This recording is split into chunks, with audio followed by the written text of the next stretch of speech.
Welcome to the Hindu Daily. Let's jump right into a really crucial discussion today, looking at India's health system. We're looking at an article that poses a very important question. Is India's rapid expansion of health insurance truly a direct path to universal health care, or UHC? Now, just for context, the 1946 Fore Committee report defined UHC as guaranteeing quality care for all, regardless of their ability to pay. That's quite a high bar, isn't it? It's an incredibly important definition, absolutely. And, nearly 8 decades later, India is still grappling with how to meet it. What this article really highlights is a current trend, maybe an illusion, that simply expanding health insurance coverage will somehow automatically lead to UHC. We've seen this massive push, haven't we, in state-sponsored health insurance schemes over the last decade or so. Right. PMJAY comes to mind immediately. Exactly. PMJAY, the Pradhan Mantri Jan Arogya Yojana, launched in 2018 under Ayushman Bharat. And many state health insurance programs, the SHIPs, are kind of modeled on it. They often cover up to, 5 lakh per household annually, but mostly for inpatient care. By 2023-24, PMJAY alone covered nearly 59 crore individuals. Its budget was over 12,000 crore. SHIPs covered a similar number, with budgets over 16,000 crore. So combined, we're talking around 28,000 crore. Roughly, yes, a significant sum, and it's growing fast. But, and this is key, it's still a relatively small slice of India's overall public health spending.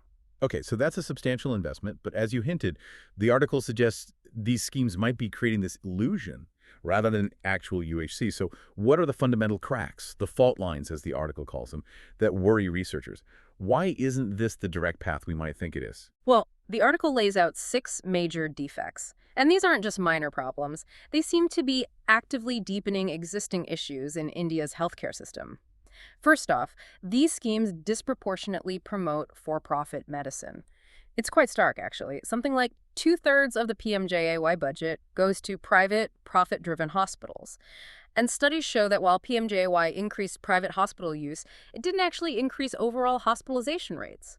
All this is happening in a system that's, frankly, poorly regulated. Right. So more money to private hospitals, but not necessarily more overall care being accessed. Precisely.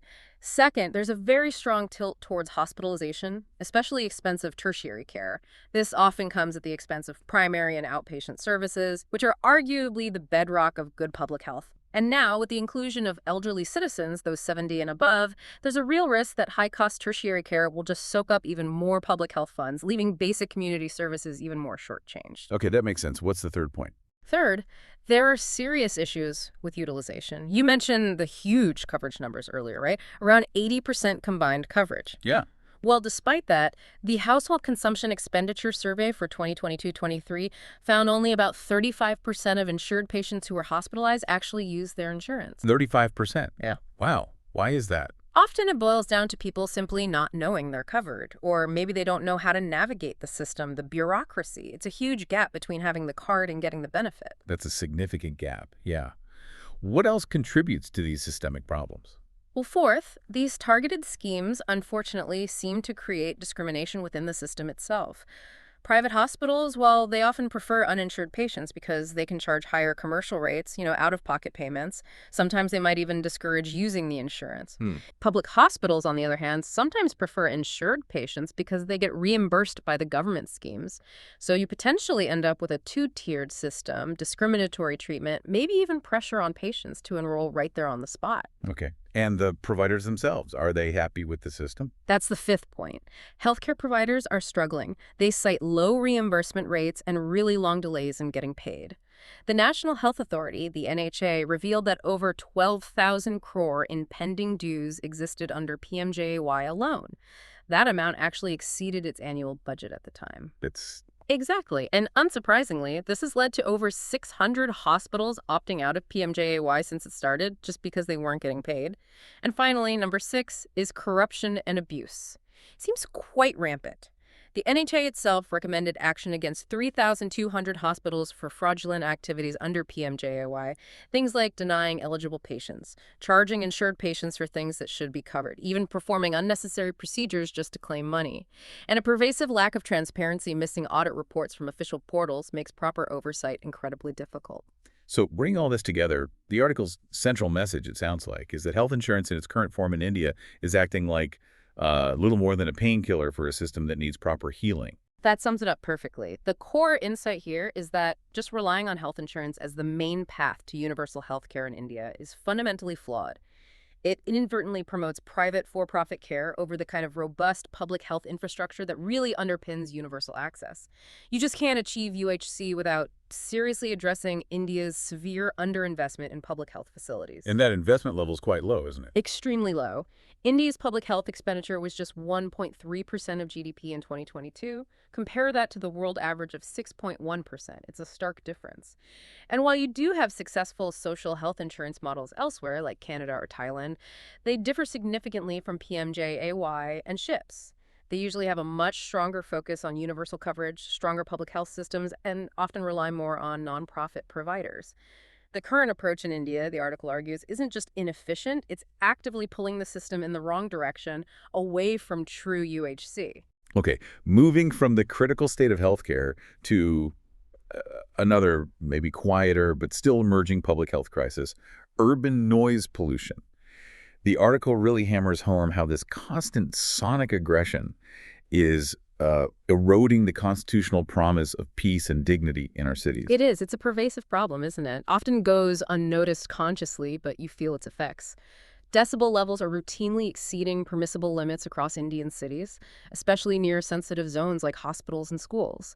We do have a National Ambient Noise Monitoring Network, NANMN, launched back in 2011. It was supposed to be a real-time data platform, but in reality it often functions more like a passive repository. The placement of the sensors is frequently flawed, violating the Central Pollution Control Board's own guidelines. And perhaps more importantly, this system seems politically and administratively inert. You compare that to Europe, where policy responses to noise-induced illnesses are much more proactive, driven by the data they collect. And this isn't just, an annoyance for people living in cities. The article frames it quite strongly as constitutional neglect, impacting the right to life with dignity under Article 21. That's a serious claim. I think it's an accurate one. On paper, India's noise pollution rules from 2000 are quite robust. But the enforcement, it's largely symbolic. You find cities like Delhi and Bengaluru routinely registering noise levels of 65 to 70 dBA, even near sensitive places. Which is way above the limits, right? Significantly higher than the WHO limits, yeah. They recommend 50 dBA by day and 40 dBA at night. And this constant barrage isn't just affecting humans, there's a real ecological cost, too. A 2025 University of Auckland study, for instance, found urban noise disrupted the sleep and even the song patterns of common miners. It impairs their social signaling, suggesting a breakdown in ecological communication. It's a silent but pervasive disruption. So with this sonic aggression becoming so prevalent, what can actually be done? How do we combat it and move beyond what the article calls civic fatigue? The article suggests a multifaceted approach, really, a comprehensive one. Firstly, it argues we need a national acoustic policy, much like we have for air quality. This would set clear decibel levels, mandate regular audits, and empower local ways to address grievances. Secondly, it's crucial to decentralize that NAMN network and actively link its monitoring data to actual enforcement with clear penalties for violations. So data needs to lead to action. Precisely. Beyond that, we need to institutionalize awareness campaigns, move beyond just symbolic things like No Honking Day to foster real, sustained behavioral change. And maybe most importantly, we need to embed acoustic resilience right into urban planning from the start. Design cities for sonic civility. Ultimately, it's about cultivating what the article calls sonic empathy, recognizing that silence isn't just the absence of sound, but it's the presence of care for our environment and for each other. Okay, shifting gears now. Let's talk about trade. Specifically, India's free trade agreement with the UK and a potential challenge looming. The UK's Carbon Border Adjustment Mechanism, or UK CBAM. This mechanism is designed to tackle carbon emissions, but it seems like it could have pretty significant implications for trade and maybe even global climate efforts. Absolutely. The UK CBAM is slated for implementation from January 2027. It's going to cover both direct and indirect emissions in those hard-to-abate sectors. Think steel, aluminum, cement, fertilizers, that sort of thing. Now, here's the crux. The India-UK Free Trade Agreement, the FTA, aims to reduce duties to zero for Indian exports in these very sectors. But the CBAM could effectively wipe out those benefits. How so? Well, estimates suggest it could add anywhere from 20% to 40% to the cost for Indian exporters. The reason is the difference in carbon pricing. The UK's carbon price is hovering around $66 per ton of CO2. India's carbon credit trading scheme, the CCTS, currently has a projected price of maybe only $8 to $10 per ton. That's a massive gap. Right, a huge difference. So how does this play out on the global stage? The article suggests CBAM, despite aiming for environmental good, might actually undermine multilateral climate commitments. If you look at the bigger picture, yes, unilateral carbon pricing mechanisms like CBAM risk fragmenting global carbon markets.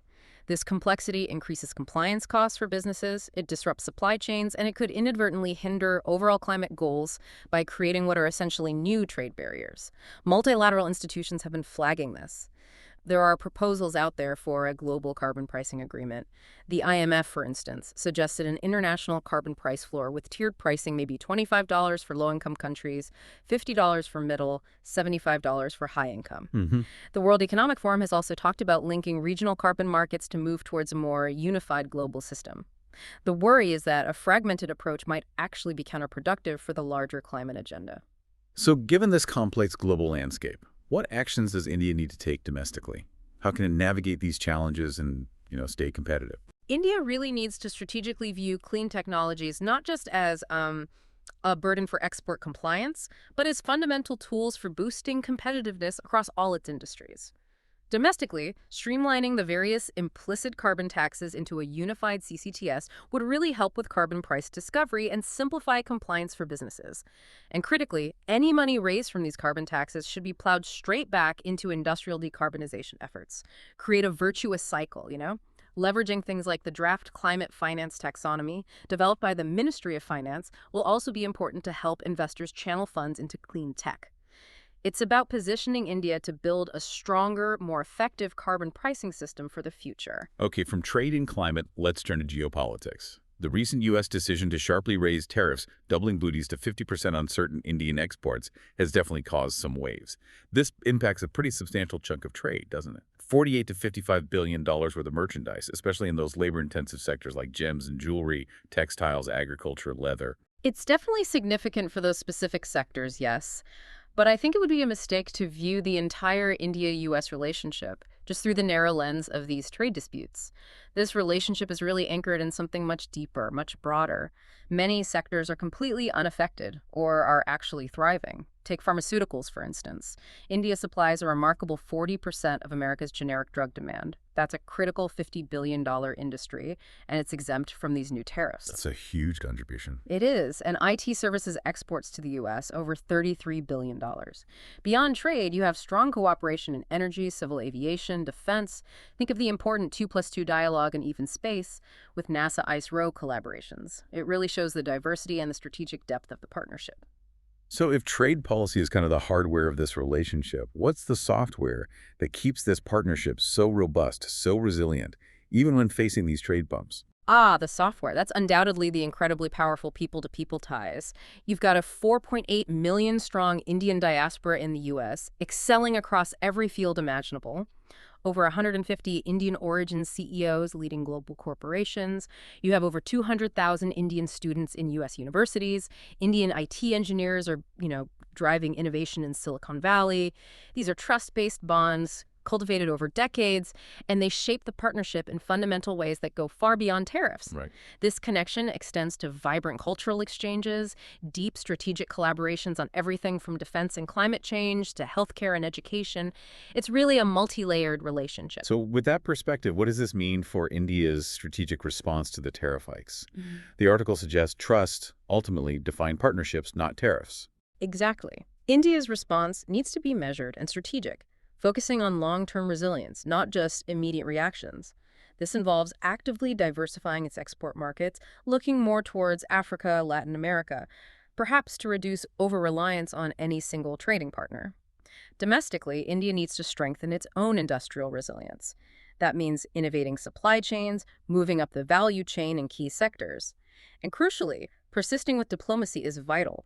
India will and should continue engaging in dialogue with the U.S. to ensure the broader strategic relationship stays steady despite any trade turbulence. As the article aptly puts it, trust and strategic convergence are what ultimately define this partnership. Okay, let's shift now into the science section. Here's something really interesting. Have you ever just looked at a river and wonder why some flow as a single clear channel while others split into dozens of threads forming those intricate braided patterns?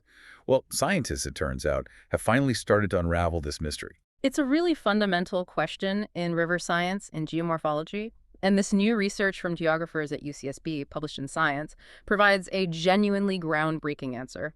They did some incredibly detailed work analyzing 84 rivers over 36 years using satellite imagery and sophisticated techniques like particle image velocimetry.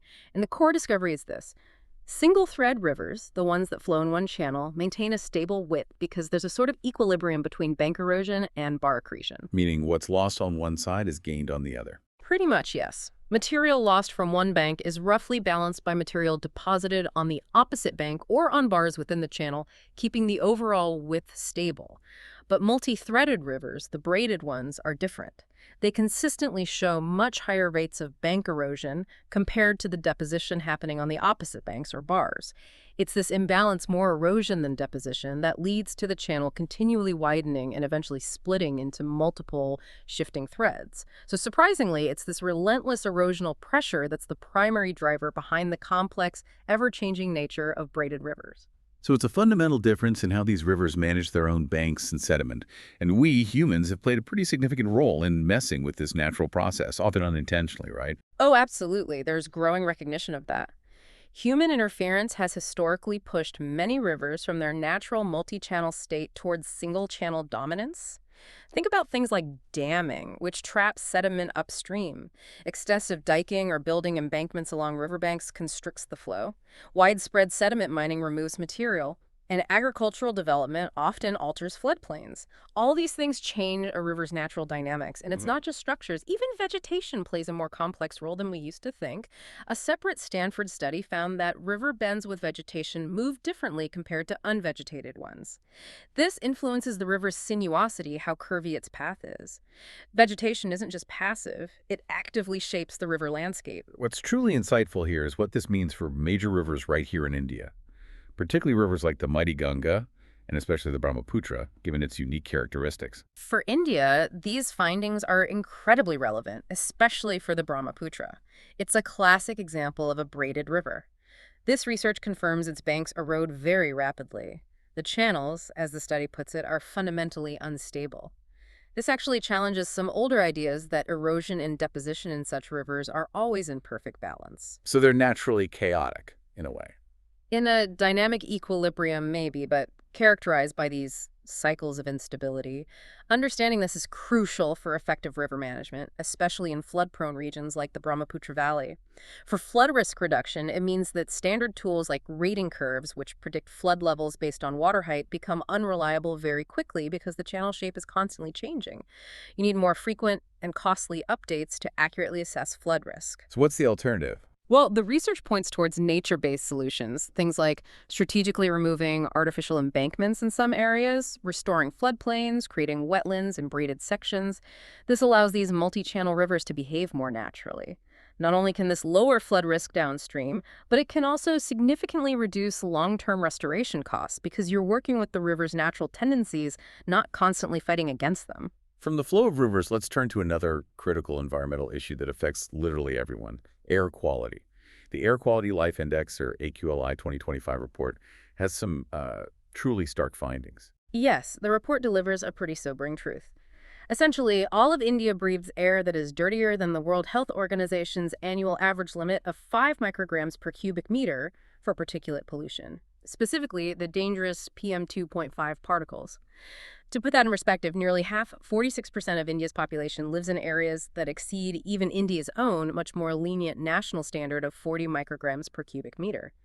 The northern plains are particularly badly affected, exposing something like 544 million people to persistently poor air quality. So if we talk about the tangible human cost, what does this mean for our lives, for our longevity? The numbers are quite striking, really. The report estimates that if air quality were improved to meet the WHO recommendations, residents in Delhi, for example, could see an increase of 8.2 years in their life expectancy. 8 years. That's incredible. It is.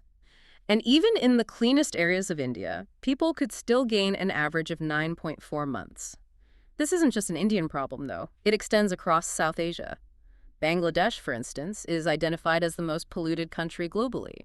Improving their air quality to WHO standards could add an average of 5.5 years to residents' lives there. That paints a grim picture. But are there examples maybe of nations that have made significant progress, something we can learn from? Yes, there are some contrasting examples. China, for instance, has shown a consistent decrease in pollution over the last decade. Its average PM 2.5 concentration in 2023 was over 40% lower than it was in 2014. And how do they achieve that? It's largely attributed to very concerted policy actions. Things like restricting car numbers in major cities, reducing industrial capacity in polluting sectors, and pushing for alternative heating solutions instead of coal.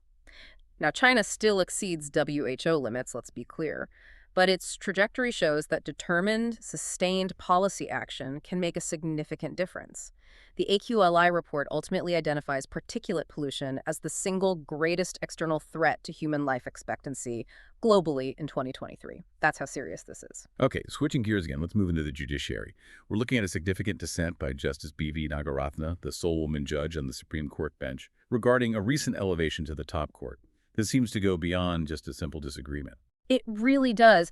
The article emphasizes that her dissent wasn't merely about, say, advocating for other senior women judges who might have been overlooked. It was framed as a profound appeal to protect the future of the court itself, and critically, the credibility of the collegium system, the body of judges responsible for appointments. Justice Nagarathna urged her colleagues on the collegium to really consider the long-term ramifications of their decisions. She stressed that judicial appointments must be free from any fear or influence from other power centers, especially, as she pointed out, in a context where the government is often the biggest litigant before the courts. That's a powerful point about independence. It is. Her dissent really underscored the need for setting, in her words, a really high bar for future Chief Justices of India who are ultimately the guardians of judicial independence. So what were the specific criteria she highlighted? And what were her concrete reservations about this particular elevation, the elevation of Justice Bancholi? Well, the collegium has its own stated criteria, right? Things like merit, integrity, diversity, inclusion of marginalized segments. Justice Nagarathna's dissent brought several specific concerns about Justice Vipul Manohai Pancholi's proposed elevation into sharp focus. She referred back to serious and grave concerns that had actually led to Justice Pancholi being transferred from the Gujarat High Court to Patna High Court back in 2023. She also raised questions about the context of a reprimand Justice Nath had apparently given Justice Pancholi. Okay. And crucially, she noted that the opinion of Justice Pardibala, who is also on the Supreme Court and was formerly a judge at the Gujarat High Court, hadn't been sought. That goes against the established collegium practice of consulting judges familiar with the candidate's background. Procedural concerns too. Yes. Furthermore, she raised doubts about his relatively low all-India seniority, rank 57th at the time.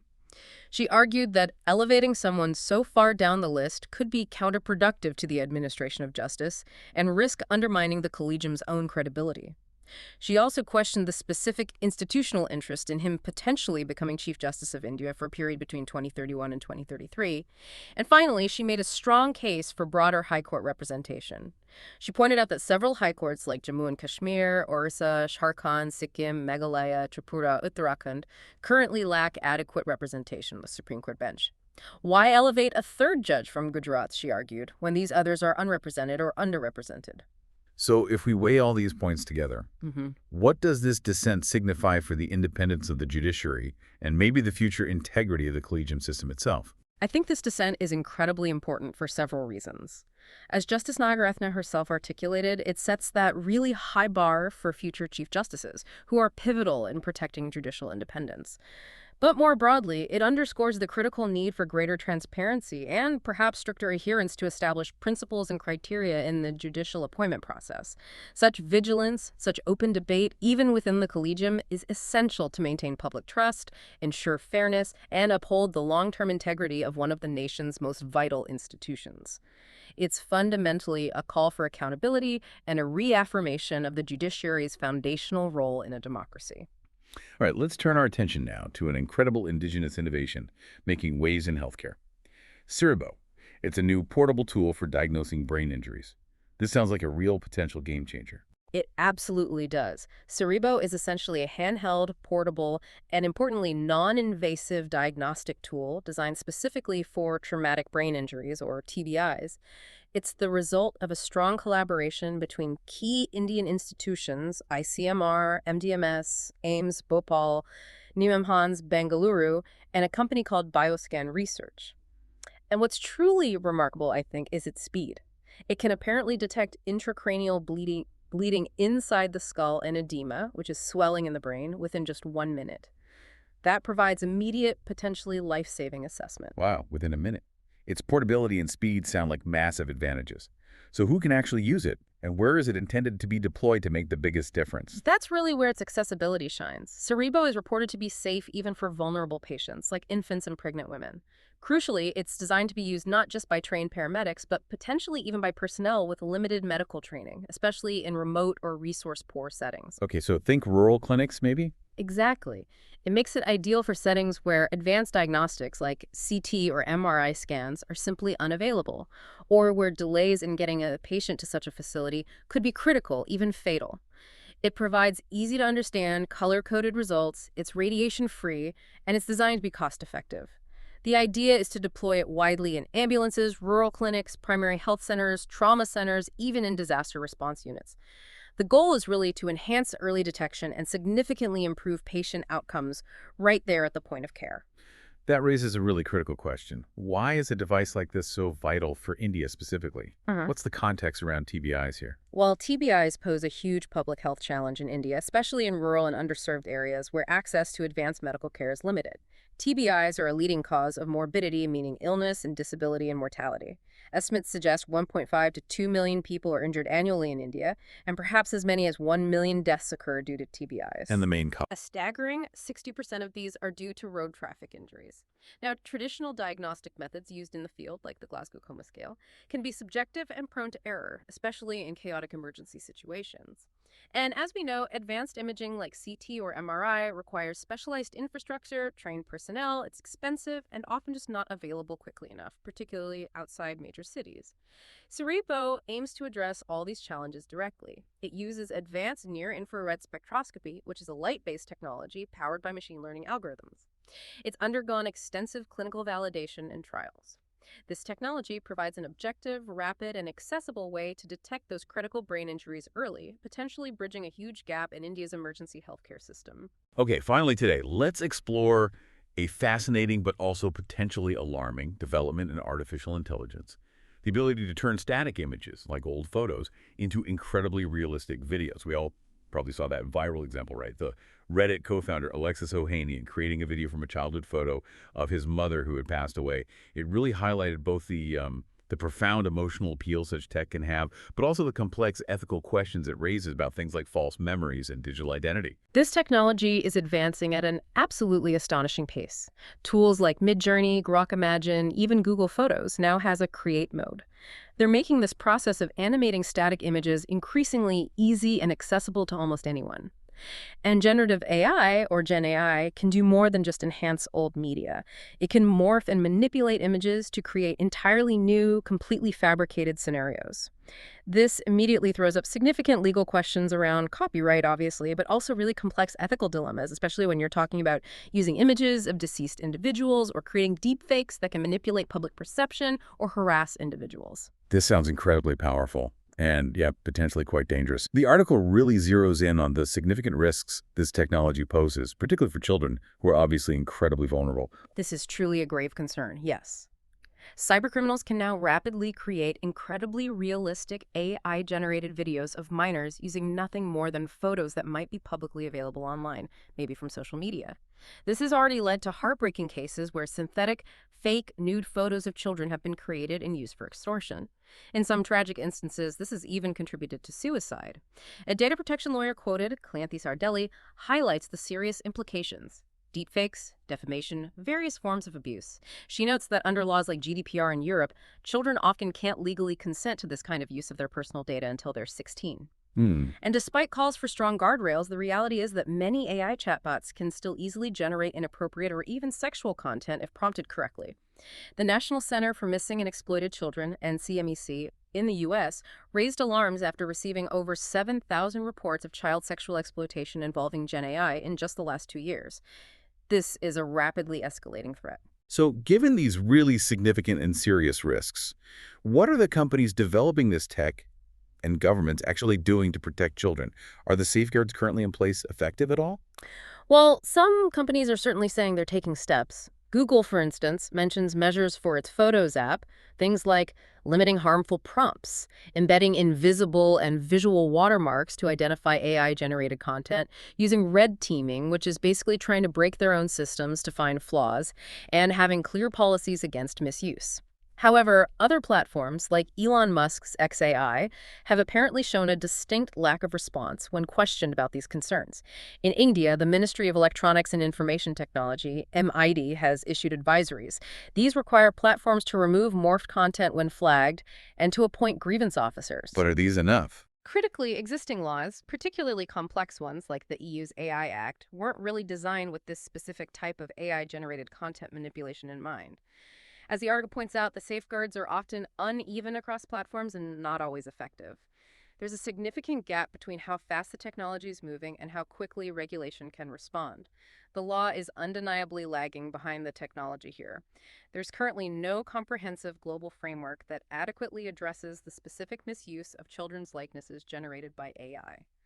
This situation urgently calls for much stronger rules around consent, much greater transparency in how AI generates and uses these images, clear accountability for the platforms and developers who create these tools, and the development of robust technical standards to try and prevent the widespread misuse of this incredibly powerful technology. The critical question this really leaves us with, I think, is when technology moves this fast, can laws ever truly keep pace? Or are we always going to be playing catch-up, potentially leaving the most vulnerable members of society at risk?